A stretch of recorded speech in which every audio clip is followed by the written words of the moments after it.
Hello, welcome you all to the PW nursing वाला। कैसे हो आप लोग? I hope you all are doing very well. स्वागत है आप सभी का आरोग्यम बैच में। आज हम ऑब्स्टेट्रिक एंड गायनेकोलॉजिकल नर्सिंग जो हमारा ओबीजी चल रहा था उसके अंदर हम लेक्चर नंबर 18 करने वाले हैं। इससे पहले 17 लेक्चर हो चुके हैं। अगर आपने नहीं देखा है तो जरूर से जरूर देखना। ऐप पे हमारी वीडियो रिकॉर्डेड रहती है और वहां पे आपको यहाँ के नोट्स भी मिल जाएंगे। तो स्टार्ट करते हैं लेक्चर नंबर 18। देखते हैं आज की क्लास का टारगेट क्या रहेगा। चैप्टर तो आपने देख ही लिया होगा। यस, कौन सा चैप्टर क्या पढ़ने वाले हैं इस क्लास में? इस क्लास में हम foetus in uterus and obstetrical grip के बारे में पढ़ने वाले हैं। दोनों अलग अलग टॉपिक है। सबसे पहले हम फीटस इन यूट्रस के बारे में पढ़ेंगे, फिर हम ऑब्स्टेट्रिकल ग्रिप के बारे में भी इस क्लास में पढ़ने वाले हैं। तो क्लास थोड़ी सी फास्ट हो सकती है, टू द पॉइंट हम बात करेंगे। यहाँ पे डिटेल डिस्क्रिप्शन यहाँ नहीं कर पाएंगे क्योंकि बहुत ही शॉर्ट टाइम है हमारे पास पूरा लेक्चर कंप्लीट करने के लिए। तो सबसे पहले देखते हैं आज की क्लास का टारगेट क्या है, क्या पढ़ने वाले हैं। फीटल लाई एंड एटीट्यूड के बारे में पढ़ेंगे, foetal presentation and presenting part के बारे में पढ़ेंगे, फीटल डिनोमिनेटर क्या होता है, फीटल पोजीशन क्या है, एंड ऑब्स्टेट्रिकल ग्रिप ये भी एक अलग टॉपिक है, इसके बारे में भी हम इसी क्लास में पढ़ेंगे। विद डायग्राम्स पढ़ेंगे, डायग्राम्स देखेंगे क्या इंपॉर्टेंस है, कहां से एम्स दिल्ली ने नॉर्सेट ने क्वेश्चन पूछा हुआ है, या सेंट्रल लेवल पे हम किसी भी एग्जाम की तैयारी कर रहे हैं तो यहां से क्या क्या क्वेश्चन इंपॉर्टेंट बन सकते हैं जो कि हमें याद रखना है। हो सकता है कि इस क्लास में हम पूरा डेफिनेशन ना लिख पाए या सारी चीजें एक्सप्लेन ना कर पाए, लेकिन टू द पॉइंट जो एग्जाम में पॉइंट आता है वो आपको जरूर से जरूर बताया जाएगा, जिससे कि डिटेल क्लास जो होगी उसमें आप उस पॉइंट को ज्यादा फोकस करो। अगर आपने इस बैच में सारी क्लासेस देखी हैं तो आप क्या कर सकते हो, उस मेन पॉइंट पे पूरा डिटेल पढ़ के उसके क्वेश्चंस की प्रैक्टिस भी कर सकते हो। तो चलो स्टार्ट करते हैं इसी के साथ हम अपनी क्लास को। तो हमारा टॉपिक क्या था dear? Foetus in uterus. Foetus in uterus, इसका क्या मीनिंग है? फीटस इन यूट्रस, इसका क्या मीनिंग है डियर? देखते हैं। तो फीटस जो है किसमें है? यूट्रस के अंदर है। तो वो उसका लाई क्या होता है, कौन से प्रेजेंटेशन में होता है, कि इस टॉपिक के बाद हम लेबर पढ़ने वाले हैं और लेबर तब समझ में आएगा जब ये सारे टर्म्स को आप अच्छे से समझ जाते हो। तो मैंने बोला ये यूट्रस है, दूसरा कलर ले लेते हैं। ये क्या है? ये यूट्रस है, ये सर्विक्स वाला पार्ट है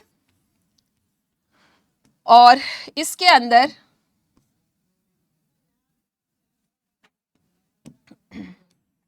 आपने देखा ये फीटस है। तो ये फीटस का लॉन्ग एक्सिस हो गया, और अगर मैं बात करूं ये यूट्रस का लॉन्ग एक्सिस हो गया। ठीक है, तो what is the definition of foetal life? Foetus in uterus में मैंने पहले बता दिया क्या क्या पढ़ने वाले हैं, कि यूट्रस के अंदर ये जो फीटस होता है ये कैसे यूट्रस के अंदर रहता है, इसका एनवायरनमेंट मतलब कि कौन से लाई में होगा, क्या प्रेजेंटेशन होता है, इस टर्म को हम कैसे समझे। और यहां से एग्जाम में डायरेक्ट इसके डेफिनेशन से क्वेश्चन पूछा जाता है कि what is the relationship between uterine long axis and fetal long axis is called as. इसे हम लाई बोलेंगे, पोल बोलेंगे, एटीट्यूड बोलेंगे, प्रेजेंटेशन बोलेंगे, या डिनोमिनेटर बोलेंगे। AIIMS Bhopal, AIIMS Bhubaneswar, AIIMS Delhi, कई बार ये क्वेश्चंस देखने के लिए मिला है। ठीक है, तो एम्स की अगर मैं बात करूं, नॉर्सेट की बात करूं, तो उसके पॉइंट से ये टॉपिक इंपॉर्टेंट बनता है क्योंकि यहाँ पे ऑलरेडी एम्स में क्वेश्चन आ चुके हैं। तो देखते हैं uterine long axis and fetal long axis, इन दोनों का रिलेशन ही क्या कहलाता है? फीटल लाई हम उसको बोलते हैं। तो देखते हैं, डेफिनेशन लिख लेते हैं एक बार जिससे हम चीजों को और अच्छे से कर पाए। तो what is the definition of fetal lie? Fetal lie क्या होता है? Relationship between uterine long axis and fetal long axis. Fetal long axis is called as fetal lie. Sorry. ठीक है, अब देखते हैं इसमें ये फीटल लाई कितने टाइप का होता है। ठीक है, फीटल लाई कितने टाइप का होता है? तो आपने देखा ये जो बच्चा अभी इस यूट्रस के अंदर है इसको हम क्या बोलेंगे? लॉन्गिट्यूडनल लाई, लॉन्गिट्यूडनल लाई। लेकिन अगर यहीं पे इस बच्चे को मैं इस तरह से बनाती हूं तो ये कौन सा हो जाएगा? ऑब्लिक लाई, क्योंकि ये यूट्राइल लॉन्ग एक्सिस है, सॉरी ये फीटल लॉन्ग एक्सिस है और ये यूट्रस का लॉन्ग एक्सिस है। तो ये दूसरे को देख सकते हो कि ये जो बच्चा है ये ऑब्लिकली सिचुएटेड है, इसे हम क्या बोलते हैं? ऑब्लिक लाई। और अगर हम यूट्रस देखें, इस तरह से यूट्रस है और यहां पे फीटस ट्रांसवर्सली सिचुएटेड है, इसे हम क्या बोलते हैं डियर? इसे हम बोलते हैं ट्रांसवर्स लाई, क्योंकि आप दोनों का रिलेशन देख सकते हो, uterine long axis and fetal long axis एक दूसरे को किस तरह से इंटरसेक्ट कर रहे हैं, इस बेस्ड पे आप लाई को समझ सकते हो, इसी के रिलेशन को हम क्या बोलते हैं, लाई बोलते हैं। तो टाइप्स आपने देखा, कौन कौन से टाइप्स मैंने बोला है, फीटल लाई कितने टाइप्स के होंगे, डेफिनेशन आपको समझ में आ गया है। और टाइप्स की अगर मैं बात करूं तो मोस्ट कॉमन कौन सा होता है डियर, लॉन्गिट्यूडिनल लाई होता है। कौन सा होता है, लॉन्गिट्यूडिनल लाई होता है। ये आपका कौन सा होगा, मोस्ट कॉमन होगा। 99.5% केसेस में अगर मैं बात करूं तो कौन सा लाई होता है, लॉन्गिट्यूडिनल लाई होता है। और 0.5% केसेस में अगर मैं बात करूं तो ऑब्लिक एंड ट्रांसवर्स लाई होता है। ठीक है, ये कौन सा लाई होगा, oblique lie. And third number पे मैं बात करूं तो कौन सा होगा डियर, ट्रांसवर्स लाई। तो मुझे लगता है आपको समझ में आ गया होगा कि लाई क्या होता है, relationship between uterine long axis and fetal long axis is called as fetal lie. बच्चा कैसे सिचुएटेड होता है, ट्रांसवर्स में होता है, ऑब्लिक में होता है या फिर लॉन्गिट्यूडिनली होता है, उसको ही हम क्या बोलते हैं, लाई बोलते हैं, दोनों के रिलेशन को। तो यहाँ पे जो मैंने पॉइंट बोला है उसको नोट डाउन करेंगे। लॉन्गिट्यूडिनल क्या होता है, मोस्ट कॉमन लाई होता है, मोस्ट कॉमन लाई होता है। ठीक है, इन दोनों की परसेंटेज बात करें तो 0.5% केसेस में, ये 99.5% केसेस में है, इसलिए हमने इसको क्या बोला, मोस्ट कॉमन लाई बोला। लॉन्गिट्यूडिनल को और हम क्या बोल सकते हैं डियर, इसको हम और बोल सकते हैं पैरेलल लाई। क्या बोल सकते हैं हम इसको, पैरेलल लाई बोल सकते हैं, या फिर हम वर्टिकल लाई भी बोल सकते हैं, वर्टिकल लाई भी बोल सकते हैं। और अगर ऑब्लिक की बात की जाए कि ऑब्लिक को और हम क्या बोलेंगे, तो इसको हम बोल सकते हैं, सॉरी ऑब्लिक नहीं, ट्रांसवर्स को हम क्या बोलेंगे, इसको हम बोल सकते हैं हॉरिजॉन्टल लाई। क्या बोल सकते हैं डियर, हॉरिजॉन्टल लाई बोल सकते हैं। तो समझ में आया, लॉन्गिट्यूडनल को हम क्या बोलते हैं, पी बोलते हैं, पैरेलल बोलते हैं, वर्टिकल लाई बोलते हैं, ऑब्लिक लाई आपने देखा। और ट्रांसवर्स लाई को हम क्या बोल सकते हैं, हॉरिजॉन्टल लाई बोल सकते हैं। क्योंकि बहुत लोगों को इसमें कंफ्यूजन होती है कि ऑप्शन में अगर लॉन्गिट्यूडनल नहीं दिया तो फिर हॉरिजॉन्टल है, ट्रांसवर्स है, वर्टिकल है, उसमें कंफ्यूज हो जाते हैं। तो एक बहुत अच्छा सा ट्रिक है, अगर आप याद करना चाहते हो तो कर सकते हो। पल्लवी इज हॉट, LPV, तो आपने देखा यहाँ पे क्या है, PLV, Pallavi hot. Hot means HO horizontal और T से ट्रांसवर्स लाई, तो क्या हो गया, हॉरिजॉन्टल लाई एंड ट्रांसवर्स लाई, ये वाला हो गया, इसको बोलते हैं। पल्लवी में PLV आता है, parallel lie, longitudinal lie and vertical lie. तो बहुत ही इजी है, इससे आप याद कर सकते हो। डायग्राम्स आप देख सकते हो, ये जो दोनों ही है, इसमें यूट्राइन लॉन्ग एक्सिस और फीटल लॉन्ग एक्सिस को देखें, यूट्राइन लॉन्ग एक्सिस और फीटल लॉन्ग एक्सिस को देखें तो एक दूसरे के पैरेलल है, इसे हम लॉन्गिट्यूडनल लाई, पैरेलल लाई या वर्टिकल लाई बोलते हैं। यहाँ पे यूट्रस को टर्न कर दिया और बच्चा तो वैसे ही सिचुएटेड है, तो यूट्राइन लॉन्ग एक्सिस और फीटल लॉन्ग एक्सिस दोनों ही एक दूसरे के पैरेलल है, तो ये भी लॉन्गिट्यूडनल लाई है। और इस तरह के डायग्राम को देख के एग्जाम में आपको कंफ्यूज कर सकते हैं, तो आपको कंफ्यूज नहीं होना है। अगर एग्जाम में इस टाइप के ट्विस्टेड क्वेश्चन पूछे जाते हैं तो एग्जाम में आप अपने कॉन्सेप्ट को ध्यान में रखते हुए क्वेश्चंस को करना है। ठीक है, और यहाँ पे देख सकते हो ये यूट्रस का लॉन्ग एक्सिस है और फीटस इस तरह से सिचुएटेड है, तो ये ऑब्लिक लाई हो गया। ये यूट्रस का लॉन्ग एक्सिस है और फीटस इस तरह से सिचुएटेड है, तो ये कौन सा लाई, ट्रांसवर्स लाई, या फिर इसी को हम हॉरिजॉन्टल लाई बोलते हैं। तो विद डायग्राम आप चीजों को याद रखोगे। नेक्स्ट हमारा क्या है, फीटल एटीट्यूड। और फीटल एटीट्यूड का डेफिनेशन अगर मैं बोलूं तो क्या होता है, एटीट्यूड, इस एटीट्यूड का मीनिंग क्या होता है, यूट्रस का अपनी ही बॉडी के साथ क्या रिलेशन होता है, उसे हम फीटल एटीट्यूड बोलते हैं। What is the relation between, relationship of foetus, relationship of foetus with self. With self कहने का मतलब है इस बच्चे के हेड का इसकी बॉडी के साथ, बच्चे के हेड का उसकी बॉडी के साथ, या फिर आप बोल सकते हो उसके नेक के साथ क्या रिलेशन है, उसी को हमने क्या बोला, एटीट्यूड बोला। अगर बच्चे ने हेड को इस तरह से फ्लेक्स कर रखा है, उसका चिन उसके चेस्ट को टच हो रहा है, तो इसे हम बोलते हैं वेल फ्लेक्स्ड एटीट्यूड। लेकिन अगर हेड को इस तरह से चिन से क्या कर दे, डीफ्लेक्स कर दे, स्ट्रेट कर दे, तो इसको हम स्ट्रेट हेड या मिलिट्री हेड बोलते हैं। और यहीं पे हेड को स्लाइटली इस तरह से क्या कर दे, एक्सटेंड कर दे, तो इसे पार्शियल एक्सटेंशन बोलेंगे। और इस तरह से क्या होगा, फुल्ली एक्सटेंडेड एटीट्यूड होगा। समझ में आ गया। तो ये चार तरह के एटीट्यूड होते हैं। रिलेशंस का डेफिनेशन आपको क्लियर हो गया। Relationship of foetus with self, बच्चे का हेड का उसके बॉडी के साथ क्या रिलेशन होता है, उसी को हम क्या बोलते हैं, एटीट्यूड बोलते हैं। तो what are the types of attitude, अगर यहाँ पे आपसे टाइप्स पूछा जाता है, वेरी सिंपल, ये भी कितने टाइप्स का यहाँ पे होगा, ये 4 टाइप्स का होता है। सबसे पहला होता है वेल फ्लेक्स्ड एटीट्यूड। समझ में आया? सबसे पहला क्या होगा? Well flexed attitude. Second number पे अगर मैं बात करूं तो इसे हम बोलते हैं D flexed attitude, D flexed attitude. Third number पे अगर हम बात करें तो क्या होता है? Partially extended attitude. क्या होगा डियर? Partially extended attitude. और फोर्थ नंबर पे अगर हम बात करें तो fully extended attitude, fully extended attitude.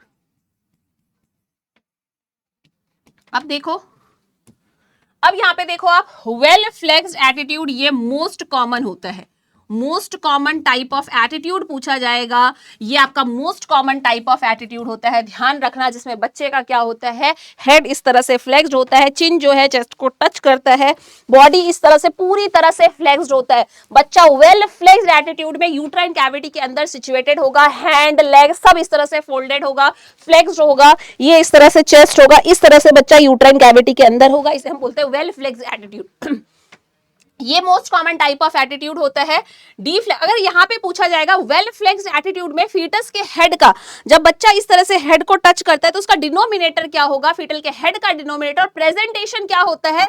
जब बच्चे का हेड इस तरह से चेस्ट को टच कर रहा होता है, जो चिन है उसको चेस्ट को टच कर रहा होता है, तो हम बोलेंगे सब ऑक्सीपिटो ब्रैग्मेटिक डायमीटर जो होगा वो फीटल हेड का डायमीटर होगा। और इस डायमीटर में प्रेजेंटेशन कौन सा होता है? तो आप बोलोगे वर्टेक्स प्रेजेंटेशन होगा। कौन सा प्रेजेंटेशन होगा डियर? वर्टेक्स प्रेजेंटेशन होगा। तो दो चीज आप यहां पे और ऐड करोगे, एक तो फीटल हेड का डायमीटर। फीटल हेड का डायमीटर क्या होता है डियर? यहां पे सब ऑक्सीपिटो, SOB का मतलब सब ऑक्सीपिटो ब्रैग्मेटिक 9.5 सेंटीमीटर। और यहां पे प्रेजेंटेशन पूछा जाएगा, प्रेजेंटेशन आप क्या करोगे? यहां पे होगा vertex presentation, vertex presentation. Diagram भी दिखाऊंगी, टेंशन मत लो।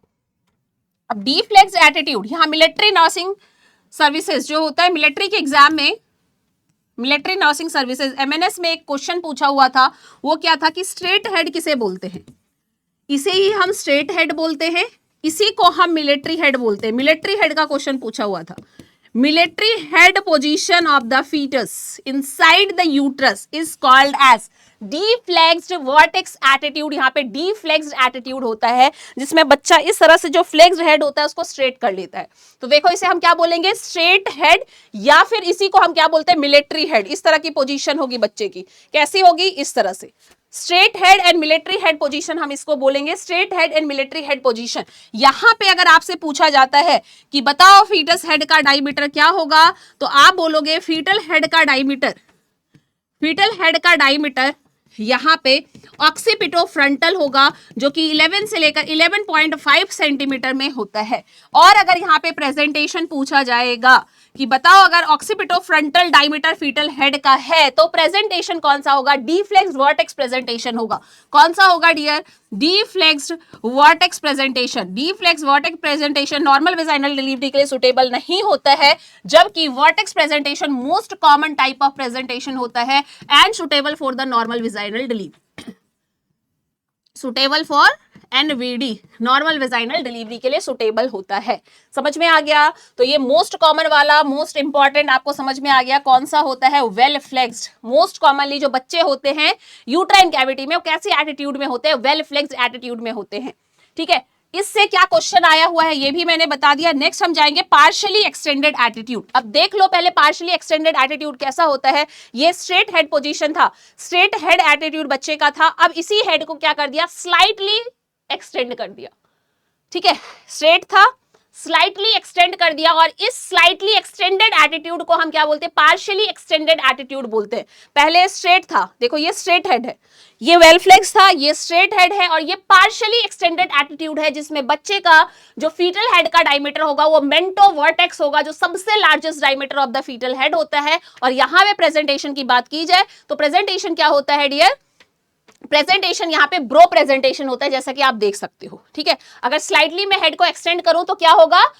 ब्रो प्रेजेंटेशन होगा, और डायमीटर सबसे लार्जेस्ट होगा कौन सा? कौन सा? मेंटो वर्टेक्स डायमीटर। और मेंटो वर्टेक्स डायमीटर फीटल हेड का सबसे लॉन्गेस्ट डायमीटर होता है। ठीक है, तो ये चीजें आपको समझ में आ गई। तो पार्शियली एक्सटेंडेड एटीट्यूड में लिख लेंगे, पार्शियली एक्सटेंडेड एटीट्यूड में फीटल हेड का डायमीटर, फीटल हेड डायमीटर कितना होता है, मेंटोवर्टेक्स, जो कि 13.5 से लेकर 14 सेंटीमीटर इन लेंथ होता है। और ये जो डायमीटर मेंटोवर्टेक्स होता है, ये मैंने क्या बताया, लॉन्गेस्ट, सबसे longest diameter of fetal head, of fetal head. ठीक है, और दूसरा मैंने क्या बताया, यहां पे प्रेजेंटेशन क्या होगा। कभी कभी ये भी क्वेश्चन पूछ लेते हैं कि बताओ अगर फीटल हेड का डायमीटर ये है तो प्रेजेंटेशन क्या होगा, या फिर आपको प्रेजेंटेशन देके पूछ लेते हैं कि बताओ ब्रो प्रेजेंटेशन में फीटल हेड का डायमीटर कितना होता है। तो दोनों ही क्वेश्चन बहुत बहुत बहुत ज्यादा इंपॉर्टेंट है, तो आपको दोनों याद रखना है। यहां पे कौन सा प्रेजेंटेशन होता है डियर, ब्रो प्रेजेंटेशन। कौन सा प्रेजेंटेशन हो गया, ब्रो प्रेजेंटेशन। समझ में आया। वैसे ही अगर फुल्ली एक्सटेंडेड एटीट्यूड के बारे में पूछा जाएगा तो ये तो पार्शियली एक्सटेंडेड था, ये तो पार्शियली एक्सटेंडेड था, बट इसी हेड को अब मैं क्या करूं, इस तरह से कर दूं। ये देखो, ये जो एटीट्यूड है अभी जो मैंने किया था, ये जो एटीट्यूड है ये क्या है, फुल्ली एक्सटेंडेड एटीट्यूड है। और फुल्ली एक्सटेंडेड एटीट्यूड में बच्चे का जो फीटल हेड का डायमीटर होता है वो सब मेंटोब्रेगमेटिक डायमीटर 9.5 सेंटीमीटर, और जो प्रेजेंटेशन होता है वो कौन सा होगा डियर, फेस प्रेजेंटेशन। कौन सा प्रेजेंटेशन, देखो खुद ही, फेस प्रेजेंटेशन होगा यहां पे। ठीक है, तो दोनों पॉइंट को यहां पे लिख लेंगे, fetal head diameter, fetal head का डायमीटर कितना होगा, और यहां पे प्रेजेंटेशन क्या होगा, प्रेजेंटेशन क्या होगा। तो दोनों ही पॉइंट बहुत ज्यादा इंपॉर्टेंट है। फीटल हेड का डायमीटर यहां पे कितना होता है, सब मेंटोब्रेगमेटिक 9.5 सेंटीमीटर, जहां पे ब्रेगमा लग गया वहां पे क्या होता है 9.5 सेंटीमीटर। और प्रेजेंटेशन क्या हो जाएगा डियर, प्रेजेंटेशन यहां पे फेस प्रेजेंटेशन हो जाएगा, फेस प्रेजेंटेशन हो जाएगा। क्लियर है, यहां तक चीजें समझ में आ गई। चलो आगे बढ़ते हैं। तो मुझे लगता है फीटल एटीट्यूड के बारे में एक एक क्वेश्चन आप अच्छे से कर सकते हो, क्योंकि इस टॉपिक के बारे में, इसके चारों पॉइंट के बारे में मैंने बहुत अच्छे से आपको बताया है। चलो नेक्स्ट देखते हैं। डायग्राम में देख सकते हो ये जो है ये क्या है, ये डायग्राम किसको इंडिकेट कर रहा है, तो इस डायग्राम में ये वेल फ्लेक्स्ड एटीट्यूड है, वेल फ्लेक्स्ड है। ये आपका क्या है, डी फ्लेक्स्ड है, डी फ्लेक्स्ड हेड है। देखो हेड खुल गया है, यहाँ पे हेड और चिन देखो टच हो रहे हैं, यहाँ पे हेड और चिन देखो स्ट्रेट हो गया है, मिलिट्री हेड हो गया, या फिर पार्शियली सॉरी डीफ्लेक्स्ड एटीट्यूड हम इसको बोलेंगे। ये क्या होता है, स्लाइटली, ये ब्रो प्रेजेंटेशन हो गया। ठीक है, और हेड और नेक को देखो, दोनों का रिलेशन देखो, हेड और नेक के रिलेशन को देखो। यहाँ पे स्लाइटली क्या हुआ है, हेड को एक्सटेंड किया है, जिसे हम क्या बोलते हैं, पार्शियली एक्सटेंडेड एटीट्यूड। इसको हम पार्शियली एक्सटेंडेड एटीट्यूड बोलते हैं। और ये फुल्ली एक्सटेंडेड एटीट्यूड है। और फुल्ली एक्सटेंडेड एटीट्यूड अगर होगा तो फुल्ली एक्सटेंडेड एटीट्यूड में बताओ फीटल हेड का, वो सब मैंने आपको लास्ट स्लाइड में लिखवा दिया है। फुल्ली एक्सटेंडेड एटीट्यूड होगा तो फेस प्रेजेंटेशन होता है, और बच्चे के हेड का डायमीटर कितना होता है, सब मेंटोब्रेगमेटिक डायमीटर 9.5 सेंटीमीटर होता है। समझ में आ गया। यहाँ पे सब ऑक्सीपिटोब्रेगमेटिक डायमीटर, यहाँ पे ऑक्सीपिटोफ्रंटल डायमीटर, यहाँ पे मेंटोवर्टेक्स डायमीटर, यहाँ पे सब मेंटोब्रेगमेटिक डायमीटर। समझ में आ गया। और प्रेजेंटेशन पूछा जाए तो यहाँ फेस प्रेजेंटेशन, यहाँ ब्रो प्रेजेंटेशन, यहाँ डीफ्लेक्स वर्टेक्स प्रेजेंटेशन, यहाँ पे वर्टेक्स प्रेजेंटेशन। मोस्ट कॉमन पूछा जाए तो ये मोस्ट कॉमन है।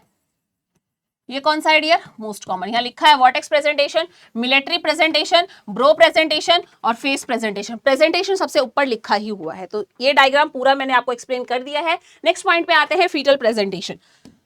फीटल प्रेजेंटेशन क्या होता है, अगर मुझे डिफाइन करना हो, डेफिनेशन लिखना हो इसका, तो फीटस का प्रेजेंटेशन क्या होगा, फीटस का प्रेजेंटेशन क्या होगा, बच्चे का बॉडी का जो पार्ट पेल्विक कैविटी के अंदर आ जाएगा उसे ही हम प्रेजेंटेशन बोलते हैं। The parts of fetus inside the pelvic cavity is called as presentation. The parts of foetus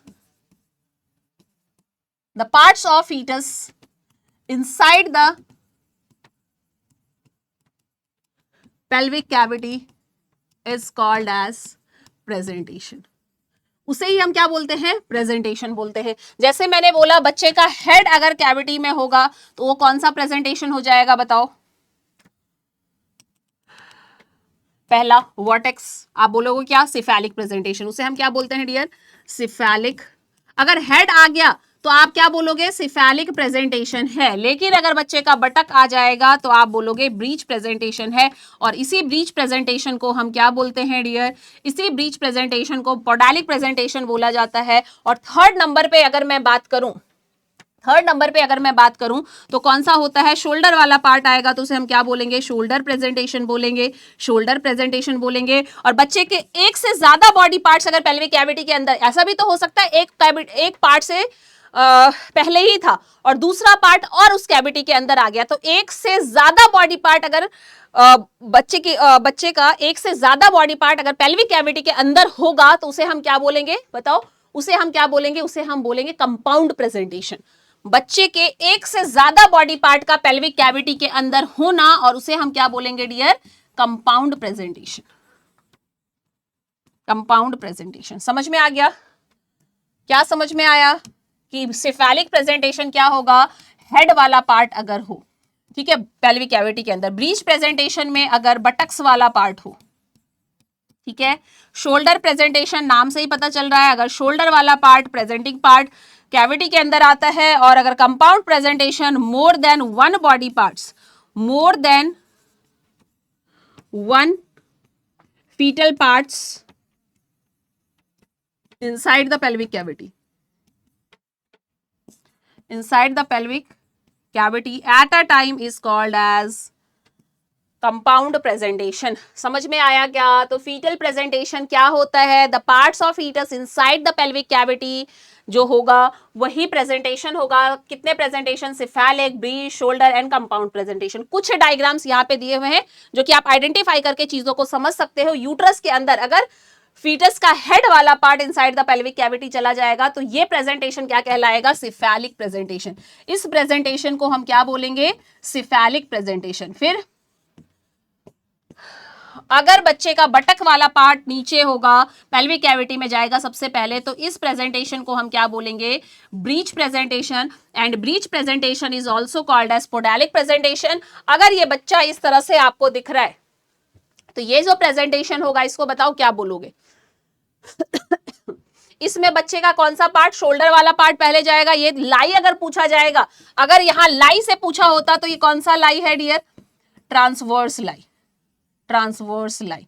और प्रेजेंटेशन में पूछा जाएगा तो शोल्डर वाला पार्ट पहले जाएगा, तो ये कौन सा हो जाएगा, शोल्डर प्रेजेंटेशन। समझ में आया?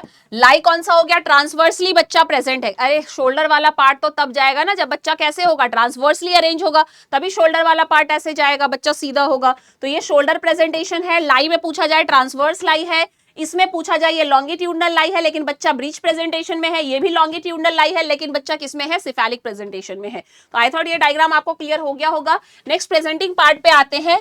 तो जो प्रेजेंटेशन का पार्ट होता है उसी, मतलब जो जैसे हमने लिखा cephalic, the part of presentation is called as presenting part. अगर मुझे इसे डिफाइन करना होगा तो मैं कैसे डिफाइन करूंगी, the part of presentation, the part of presentation is called as presenting part। समझ में आया मैंने क्या बोला? The part of presentation is called as presenting part. हम किसको बोलते हैं, जो प्रेजेंटेशन का पार्ट होता है ना उसे ही हम प्रेजेंटिंग पार्ट बोलते हैं।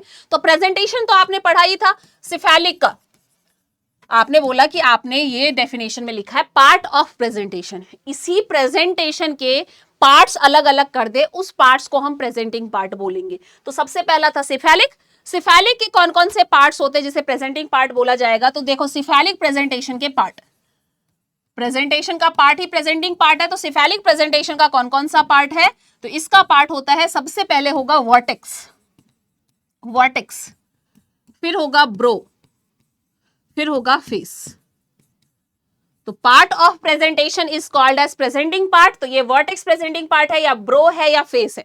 जब भी बच्चा सिफेलिक प्रेजेंटेशन में होता है तो देखना होता है मोस्ट कॉमन कौन सा होता है, मोस्ट कॉमन प्रेजेंटिंग पार्ट कौन सा होता है, वर्टेक्स। वर्टेक्स हमेशा क्या होगा, मोस्ट कॉमन प्रेजेंटिंग पार्ट होगा, सबसे ज्यादा। ये मैंने आपको पहले भी बताया था, 96.5% केसेस में वर्टेक्स प्रेजेंटेशन ही मिलता है। ठीक है, ब्रो और फेस इतना ज्यादा कॉमन नहीं है। चलो, तो सिफेलिक में देख लिया। नेक्स्ट हम देखते हैं कौन सा डियर, नेक्स्ट हम देखते हैं ब्रीच। ब्रीच प्रेजेंटेशन के कौन से पार्ट जाएंगे, और यहां से एम्स दिल्ली में क्वेश्चन भी पूछा हुआ है तो इंपॉर्टेंट भी हो जाता है। अब इंपॉर्टेंट क्यों है, क्योंकि यहाँ एम्स दिल्ली ने 2-3 बार क्वेश्चन पूछ लिया है। ठीक है, क्वेश्चन क्या था तो डायग्राम बना ही देते हैं, देख लेना। एक तो कंप्लीट ब्रीच है, एक फुटलिंग ब्रीच है, एक नीलिंग ब्रीच है, एक फ्रैंक ब्रीच है। ठीक है सारे ब्रीच के टाइप ही। अगर बच्चा वेल फ्लेक्स्ड एटीट्यूड में होता है, अगर बच्चा क्या होता है, जैसे उसके हैंड और ये जो लेग है वेल फ्लेक्स्ड है, ठीक है, बच्चा वेल फ्लेक्स्ड एटीट्यूड में है, तो इस प्रेजेंटेशन को हम क्या क्या बोलते हैं डियर, कंप्लीट ब्रीच बोलेंगे। ठीक है, बच्चा फुल्ली फ्लेक्स्ड है और आपको दिख रहा है बटक वाला पार्ट नीचे है, तो इसे हम क्या बोलेंगे, कंप्लीट ब्रीच। कहीं से भी कुछ भी खुला हुआ नहीं है, कंप्लीट ब्रीच है, बच्चा वेल फ्लेक्स्ड एटीट्यूड में ब्रीच प्रेजेंटेशन में है। समझ में आया। अब फुटलिंग ब्रीच में क्या होता है, ये बच्चे का बटक वाला पार्ट इस तरह से बना देते हैं। ठीक है, ये है। अब यहाँ पे ये वाला जो पैर, इसका एक फुट है वो बाहर आ रहा है, या फिर दोनों ही फुट बाहर आ सकता है, तो इस तरह का जो प्रेजेंटेशन होगा उसे हम क्या बोलेंगे, फुटलिंग। इस टाइप को हम क्या बोलेंगे, फुटलिंग ब्रीच। Footling breach. अगर बच्चे का नी वाला पार्ट, अगर बच्चा इस तरह से है और इस तरह से नी वाला पार्ट, एक नी या फिर बोथ नी, इस तरह से नी वाला पार्ट पेल्विक कैविटी में आता है और सबसे पहले बाहर आता है, तो इस टाइप के ब्रीच को हम क्या बोलते हैं, नीलिंग। क्या बोलेंगे डियर, नीलिंग ब्रीच बोलेंगे। Kneeling breach. ये कौन सा था, फुटलिंग ब्रीच। ये कौन सा था, कंप्लीट ब्रीच। ये कौन सा था, कंप्लीट ब्रीच। और ये क्या होता है डियर, यहां पे मैंने बोला फ्रैंक ब्रीच। अब फ्रैंक ब्रीच ये एम्स दिल्ली में क्वेश्चन पूछा हुआ था कि बच्चा इस तरह से होगा, बच्चे का एक फुट या फिर दोनों ही फुट इस तरह से ऊपर की तरफ होता है।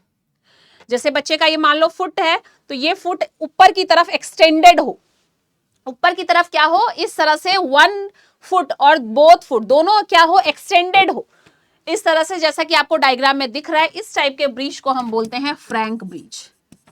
क्या बोलते हैं dear, frank breech.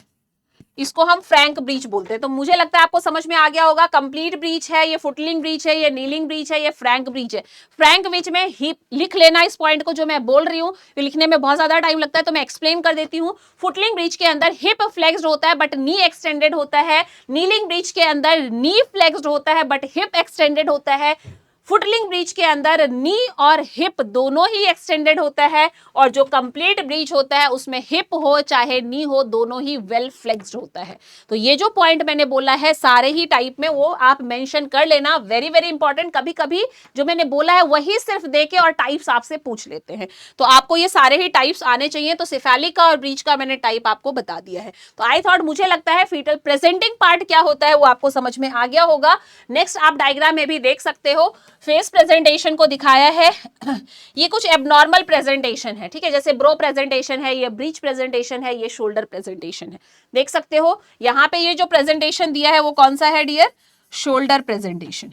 Shoulder presentation, ठीक है। चलो आगे बढ़ते हैं और देखते हैं फीटल डिनोमिनेटर। यहां से एम्स में क्वेश्चन आया हुआ है, एम्स भुवनेश्वर में क्वेश्चन पूछा हुआ था। क्या था क्वेश्चन, यहां पे देख लेते हैं, डेफिनेशन से क्वेश्चन पूछा हुआ था। डिनोमिनेटर का मतलब क्या होता है, bony fixed point. Bony fixed point of presenting part is called as denominator. तो देख लेते हैं, सबसे पहले वर्टेक्स का क्या होगा, वर्टेक्स है उसका क्या होगा। सेकेंड नंबर पे ब्रो है, वर्टेक्स है, ब्रो है, फेस है, ठीक है, वर्टेक्स है, ब्रो है, फेस है, शोल्डर है, ब्रीच है। तो इनका क्या जो है डिनोमिनेटर क्या होता है वो आपसे क्वेश्चन पूछा जा सकता है। समझ में आया। डिनोमिनेटर का मीनिंग क्या होता है मैंने बता दिया, जो बोनी फिक्स्ड पॉइंट होता है प्रेजेंटिंग पार्ट का, उसी को हम क्या बोलते हैं, डिनोमिनेटर बोलते हैं। जैसे वर्टेक्स हो गया, तो वर्टेक्स का बोनी फिक्स्ड पॉइंट क्या होगा, ऑक्सीपुट होगा। क्या होगा डियर, ऑक्सीपुट। ये जो ऑक्सीपुट होता है वो क्या होगा, वर्टेक्स में बोनी फिक्स्ड। ब्रो में अगर पूछा जाए तो ये क्या होता है, फ्रंटल एमिनेंस, ठीक है, क्या होगा, फ्रंटल एमिनेंस, फ्रंटल एमिनेंस, जो ये उभरा हुआ पार्ट रहता है ना फ्रंटल बोन का, फ्रंटल एमिनेंस बोलते हैं, ये ब्रो का होता है। फेस का अगर पूछा जाएगा तो क्या होगा, मेंटम या चिन होगा, क्या बोलेंगे हम, मेंटम या फिर चिन। इसे फ्रंटल एमिनेंस या फिर क्या बोला जाता है, बताओ, बताना है आपको, ये क्वेश्चन मैंने पूछा है, ठीक है। और शोल्डर प्रेजेंटेशन में क्या होता है, एक्रोमियम प्रोसेस,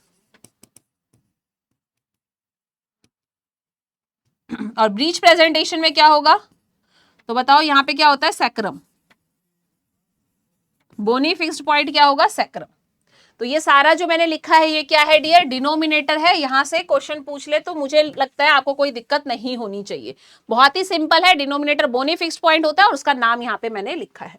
चलो फीटल पोजीशन पे आते हैं। फीटल पोजीशन कितने टाइप के होते हैं, टोटल 8 फीटल पोजीशन होते हैं। टोटल कितने होते हैं डियर, टोटल 8 फीटल पोजीशन होता है। और यहाँ पे पेल्विस से हम कंपेयर करके, पेल्विस का the relationship between maternal pelvis and fetal denominator is called as fetal position. कि सबसे पहले आपको क्या क्लियर होना चाहिए, डेफिनेशन, डेफिनेशन। और डेफिनेशन क्या होता है, relationship, relationship between maternal pelvis, maternal pelvis and fetal denominator is called as fetal position। उसी को हम क्या बोलते हैं डियर, fetal position बोलते हैं, ठीक है। अब ये मैटरनल पेल्विस है, यहाँ पे क्या आ गया डियर, सैक्रम एंड कॉकेक्स वाला पार्ट आ गया, यहाँ पे सिम्फाइसिस प्यूबिस आ गया, और यहाँ पे इसी के रिलेशन को कि फीटस का हेड यहाँ पे किस पोजीशन में होगा, किस जगह पे होगा, उसी को कंपेयर करते हैं। क्योंकि आपको पता है ये मैटरनल पेल्विस का कौन सा पार्ट होता है, एंटीरियर पार्ट होता है। ये मैटरनल पेल्विस का कौन सा पार्ट होता है, पोस्टीरियर पार्ट होता है। ये मैटरनल पेल्विस का राइट लेटरल पार्ट होता है और ये लेफ्ट लेटरल पार्ट होता है, ठीक है। इसी के रिलेशन में हमें फीटस का हेड देखना है। फीटस का हेड अगर यहाँ पे होता है तो इसे क्या बोला जाता है, LOT। अगर यहाँ पे होगा LOA, अगर बीच में होगा OA पोजीशन होगा, और राइट साइड में आएंगे तो सेम ROA ROT। ये तो हो गया एंटीरियर में, ये पूरा इंटीरियर में था। अब उससे पीछे जाएंगे तो पोस्टीरियर में हेड चला जाएगा, तो ये हो जाएगा राइट साइड में ROP, मिड में होगा OP, लेफ्ट साइड में होगा LOP। और यहाँ पे क्वेश्चन पूछा जाता है मोस्ट कॉमन फीटल पोजीशन कौन सा होगा, तो याद रखना मोस्ट कॉमन फीटल पोजीशन अगर पूछा जाता है, देखो एक चीज होता है कि एग्जाम में ज्यादातर हम अगर लास्ट 10 इयर्स को देखें तो LOT को मेंशन ही नहीं किया, LOA ही रखा जाता है, इसलिए हम आंसर क्या करते हैं, LOA करते हैं। लेकिन अगर हम देखें मोस्टली जैसे हम रिसर्च करते हैं या फिर हम केसेस को देखते हैं, वहां को देखते हुए अगर हम बताया जाए कि most common number 1 fetal position कौन सा होगा, तो नंबर 1 फीटल पोजीशन होता है LOT। क्योंकि LOT वहां मेंशन नहीं होता, इसीलिए हमारे एग्जाम में आंसर को LOA माना गया है। बट LOA सेकेंड प्रायोरिटी में आएगा, फर्स्ट प्रायोरिटी में आप LOT ही रखोगे। तो अभी तक जो आपको कंफ्यूजन थी, जो आपको डाउट रहता था कि बताओ क्या होगा, तो प्लीज इसको चेंज कर लेना, इसको थोड़ा सा ठीक कर लेना जो थोड़ा सा गलत था। जैसे हम LOA करते थे, क्यों, क्योंकि जितने भी पेपर्स को देखे उसमें ये सब चीजें मानी हुई थी, इसलिए माना था क्योंकि वहां पे क्वेश्चन में LOT था ही नहीं। तो अगर LOT होगा ही नहीं तो ऑब्वियसली ये फर्स्ट प्रायोरिटी में चला जाएगा। समझ रहे हो इस बात को, तो इसको थोड़ा सा चेंज करना, याद रखना फर्स्ट कॉमन फीटल पोजीशन ये होगा, सेकेंड पे ये होगा, ठीक है। इसके बाद अगर पूछा जाता है तो फिर आपका ROA, फिर ROP जाएगा, फिर LOP जाएगा। इस तरह से ये सर्कल यहां पे घुमाना है, इस तरह से चलते चले जाएंगे 1 2। और टोटल फीटल पोजीशन देखो क्या हो गया, 1 2 3 4 5 6 7 8। समझ में आया, तो टोटल फीटल पोजीशन कितने हो गए, 8। डेफिनेशन समझ में आ गया, ठीक है। तो ये जो LOA एग्जाम्पल या मैंने बताया है example LOT most common fetal position होता है, तो इसे हम बोलते क्या है, LT किसको, मैटरनल पेल्विस को इंडिकेट करता है, रिलेटेड टू मैटरनल पेल्विस। ये किससे रिलेटेड है, रिलेटेड टू मैटरनल पेल्विस। और बीच की बात करें, ये क्या है, फीटल डिनोमिनेटर है। क्या है डियर, बीच वाला फीटल डिनोमिनेटर है। तो देखा मैंने यही बोला था कि मैटरनल पेल्विस का फीटस के डिनोमिनेटर से जो रिलेशन होता है उसी को हम क्या बोलते हैं, फीटल पोजीशन बोलते हैं। तो LOT का फुल फॉर्म क्या होता है, left occipito, left occipito transverse, transverse. तो मुझे लगता है आपको समझ में आ गया होगा। लेफ्ट ऑक्सीपिटो ट्रांसवर्स, ये क्या है आपका first most common fetal position.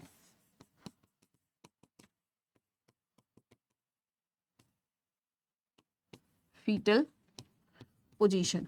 और सेकेंड मोस्ट कॉमन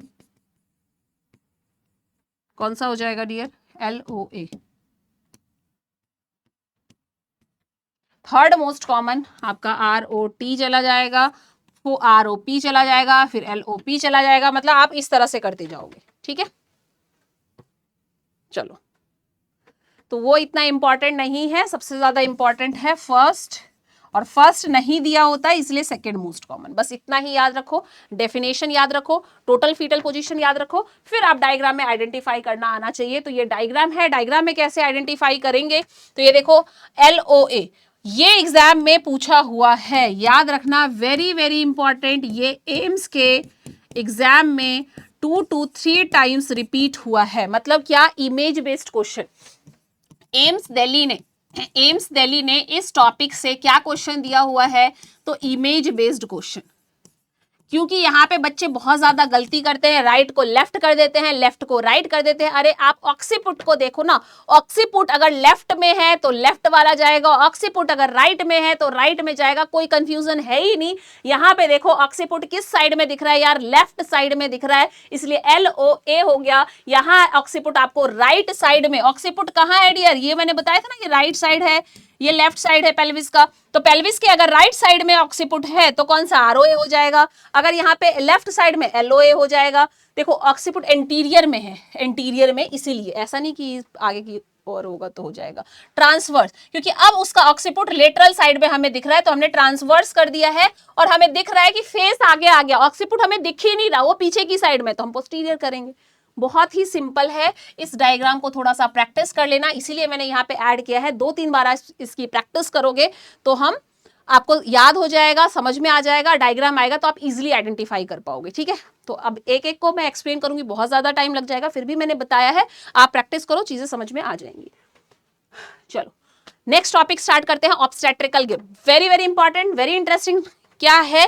तो सारी चीजें यहाँ पे मैं नहीं लिख रही हूँ, इन शॉर्ट आपको सारी चीजें बता रही हूँ। ऑब्स्टेट्रिकल ग्रिप क्या होता है? लियोपोल्ड ने इसके बारे में बताया था, इसीलिए इसको क्या बोला जाता है? लियोपोल्ड्स मैन्यूवर बोला जाता है। लियोपोल्ड्स मैन्यूवर, लियोपोल्ड्स ने बोला था इसलिए लियोपोल्ड्स मैन्यूवर मतलब मैनुअली परफॉर्म किया जाता है। मैन्यूवर का मतलब क्या होता है? ये मैनुअली किया जाता है, यहाँ पे किसी भी टाइप के इंस्ट्रूमेंट की हमें कोई जरूरत नहीं होती है। हम यहाँ पे क्या करते हैं? फिजिकल एजुकेशन का कौन सा मेथड? पैल्पेशन मेथड यूज करते हैं। पैल्पेशन मेथड यूज करके हम मैनुअली, पाल्पेशन मेथड यूज करके हम मैनुअली इस ग्रिप, मैनुअली हम क्या करते हैं? मदर के एब्डोमेन को पैल्पेट करके पता लगाते हैं लाई क्या है, प्रेजेंटेशन क्या है, पोजीशन क्या है, एंगेजमेंट हुआ है या नहीं हुआ है, वो सारी चीजें। तो पैल्पेशन मेथड का यूज किया हमने यहाँ पे। और हम ये कौन से ट्राइमेस्टर में करते हैं? Most commonly in the third trimester. Always stand right side of the patient, ठीक है। ऑलवेज स्टैंड, कहाँ पे खड़े होना है? एग्जामिनर को कहाँ खड़े होना है? Always stand right side of the patient. Third trimester में पैल्पेशन मेथड मैनुअली अपने हैंड का यूज करके, लियोपोल्ड ने इसके बारे में बताया था। That's why obstetrical grip is also called as Leopold manoeuvre. और यहाँ पे कितने मैन्यूवर होते हैं अगर टाइप्स आपसे पूछा जाएगा तो वेरी सिंपल, 1 2 3 4, चारों को मैं यहाँ पे लिख रही हूँ। Leopold, Leopold first manoeuvre. कैसे किया जाता है, क्या किया जाता है देखना। लियोपोल्ड का सेकेंड मैन्यूवर, लियोपोल्ड का थर्ड मैन्यूवर और लियोपोल्ड का फोर्थ मैन्यूवर, ठीक है। जो लियोपोल्ड फर्स्ट मैन्यूवर होता है उसे हम क्या बोलते हैं? Fundal grip. Fundal grip. जो सेकेंड मैन्यूवर होता है उसे हम क्या बोलते हैं? Lateral grip. जो थर्ड मैन्यूवर होता है उसे हम क्या बोलते हैं? Folic grip. और जो फोर्थ मैन्यूवर होता है उसे हम क्या बोलते हैं? पेल्विक ग्रिप, ठीक है। देखो पॉलिक ग्रिप होता है, इसे पेल्विक ग्रिप सेकंड भी बोला जाता है, ठीक है। इसे पेल्विक ग्रिप फर्स्ट भी बोला जाता है। ये लेटरल ग्रिप, इसे अम्बिलिकल ग्रिप भी बोला जाता है। अम्बिलिकल ग्रिप भी बोला जाता है, ये फंडल ग्रिप है। यहां से एम्स दिल्ली ने कई बार क्वेश्चन दिया है। एम्स दिल्ली का आया हुआ क्वेश्चन है, इमेज बेस्ड का क्वेश्चन दिया है, थ्योरेटिकल कॉन्सेप्ट का क्वेश्चन दिया है। कम से कम नहीं तो 3-4 टाइम्स जो है 2 to 3 टाइम्स यहां से इमेज पूछा है, 2 to 3 टाइम्स यहां से थ्योरेटिकल क्वेश्चन पूछा है। तो आप समझ सकते हो कितना ज्यादा इंपॉर्टेंट है। लियोपोल्ड मैन्यूवर में मैं डायग्राम सिखा रही हूँ, उसी पे मैं चीजों को एक्सप्लेन कर रही हूँ, क्योंकि हमारे पास इतना टाइम नहीं होगा कि हम चीजों को पूरा का पूरा लिखेंगे और एक्सप्लेन करेंगे। तो ज्यादा से ज्यादा फोकस समझने पे करो। यहाँ पे देखो जो सबसे पहला इमेज है जिसमें एग्जामिनर का हैंड, क्योंकि स्टार्टिंग का जो 3 पोजीशन होता है, फर्स्ट, सेकंड एंड थर्ड, उसमें एग्जामिनर का पोजीशन कहां पे होगा? Examiner stand always foot and side of mother. लेकिन जो लास्ट का पोजीशन, लास्ट का ग्रिप आपने देखा जिसे हमने बोला कौन सा? Pelvic grip. वहां पे examiner stand headed side of the mother और फिर एग्जामिन करेगा। तो आपको हैंड की पोजीशन से भी पता लग जाएगा। फिर दूसरा इंपॉर्टेंट बात इसमें क्या याद रखना है और लिखना भी है, जो मैं बोल रही हूं कि जो एक मैन्यूवर होता है उसमें एग्जामिनर सिर्फ अपने वन हैंड का यूज करता है, उस मैन्यूवर का नाम क्या है? पॉलिक ग्रिप बोलते हैं हम उसको। ठीक है, डायग्राम के साथ आपको पता चली जाएगा। ये फर्स्ट लियोपोल्ड मैन्यूवर है। ये लियोपोल्ड का कौन सा मैन्यूवर है? फर्स्ट है। ये लियोपोल्ड का कौन सा मैन्यूवर है? जो मैंने सेकंड लिखा था वो है। और फर्स्ट लियोपोल्ड मैन्यूवर को हम क्या बोलते हैं? Fundal grip. Fundal grip. और फंडल ग्रिप में एग्जामिनर का हैंड कहां पे होता है? Over the fundus region. Over the fundus region पे ले जाके पैल्पेट करता है, तो उसे क्या फील होगा? या तो सॉफ्ट फील होगा या फिर हार्ड फील होगा।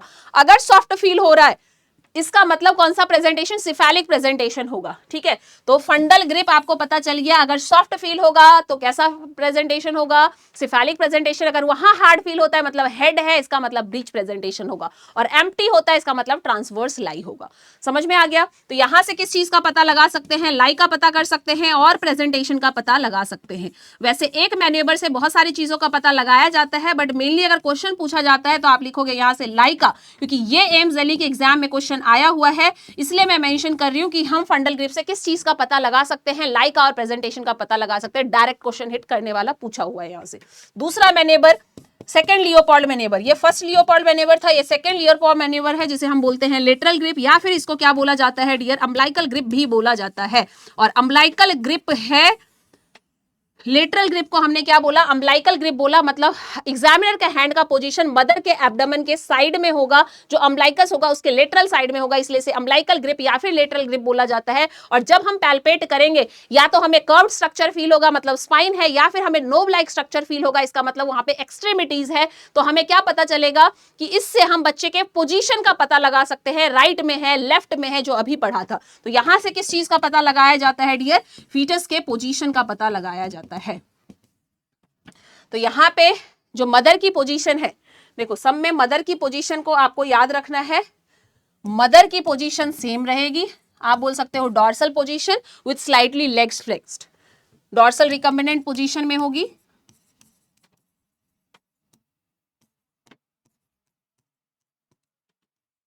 स्लाइटली लेग को क्या करना है? फ्लेक्स्ड करना है। और examiner stand head and side of mother और फुट एंड साइड। तो स्टार्टिंग के 3 में फुट एंड साइड, बस लास्ट वाले में हेड एंड साइड पे खड़े रहेंगे। ठीक है, ये नहीं होता है तो supine position with slightly legs flexed. ठीक है, अगर ये नहीं लिखा है तो आप क्या लिखोगे? मदर कैसे में होगी? सुपाइन में लेटी होगी, वो लेग फ्लेक्स्ड होगा। नी क्या होगा? यहाँ पे नी स्लाइटली फ्लेक्स्ड होगा। ठीक है, बस ये रखना है। आगे बढ़ते हैं। ये थर्ड लियोपोल्ड मैन्यूवर है और इसी को क्या बोला जाता है? Folic grip.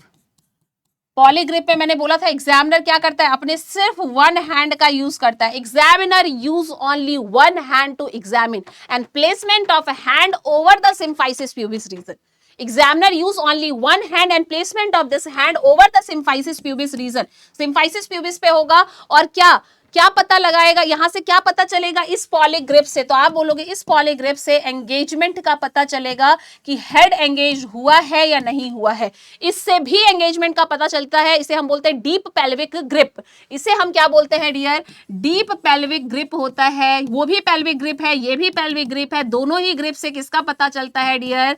दोनों ही ग्रिप से किसका पता चलता है? ये पता चलता है कि फीटस का एंगेजमेंट हुआ है या नहीं हुआ है। लेकिन इससे इससे अगर आपको दोनों में दिया होगा ऑप्शन में एंगेजमेंट पूछा है तो प्रायोरिटी इसको दोगे, इससे भी हम पता लगाते हैं। अगर हेड यहाँ पे बेलॉटमेंट हम बोलते हैं ना, मतलब हेड मूव हो रहा है, बेलॉट हो रहा है, कहते हैं बेलॉटेड हेड होता है या बेलॉटेड हेड होता है, तो हेड अगर एंगेज हो जाएगा तो बेलॉटमेंट आपको फील नहीं होगा, नहीं तो बेलॉट मतलब हिलता हुआ आपको हेड ऊपर ही फील होगा। जैसे यहाँ पे हैंड रखते हैं और फील करते हैं, तो अगर ऊपर ही फील हो रहा है इसका मतलब एंगेजमेंट नहीं हुआ है। हेड एंगेज हो जाएगा तो हेड बेलॉटेबल आपको फील नहीं होगा, और head not ballotable means head is engaged. समझ में आ रहा है? तो यहां से एक हैंड से पता करते हैं, यहां पे उसी को हम डीपली पता लगाने के लिए हेड एंगेज हुआ है नहीं, हम हैंड का placement over, examiner used both hand over the symphysis pubis in the fourth Leopold manoeuvre. ये कौन सा मैन्यूवर है? फोर्थ लियोपोल्ड मैन्यूवर, जिसमें एग्जामिनर क्या करता है, एग्जामिनर यूज बोथ हैंड और placement of both hand over the symphysis pubis region, और सिम्फाइसिस प्यूबिस रीजन पे अपने बोथ हैंड का प्लेसमेंट करके वो क्या करता है, स्लाइडिंग मोशन में लेके जाता है। अगर हैंड जाके मिल जाता है, समझ में आ रहा है, अगर हैंड जाके मिल जाता है, कन्वर्ज हो जाता है, तो हम क्या बोलते हैं, हेड एंगेज्ड नहीं हुआ है।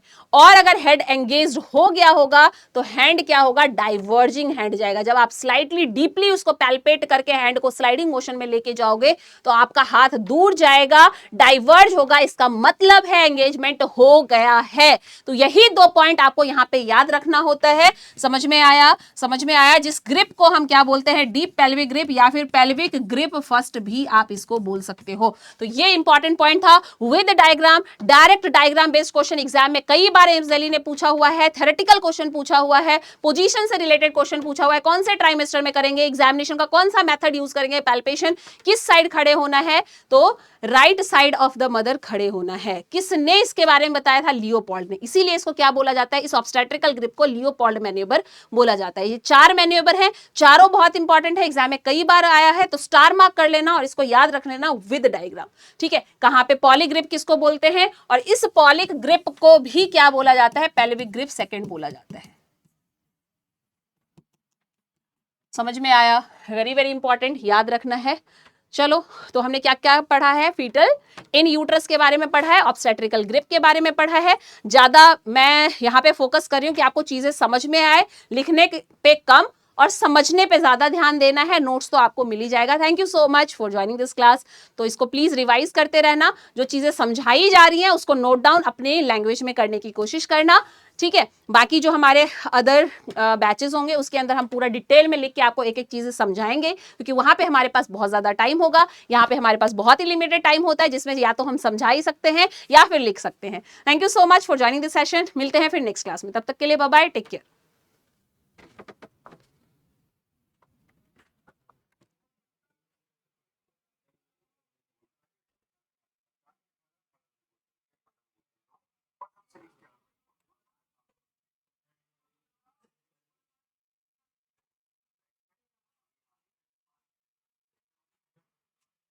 एंड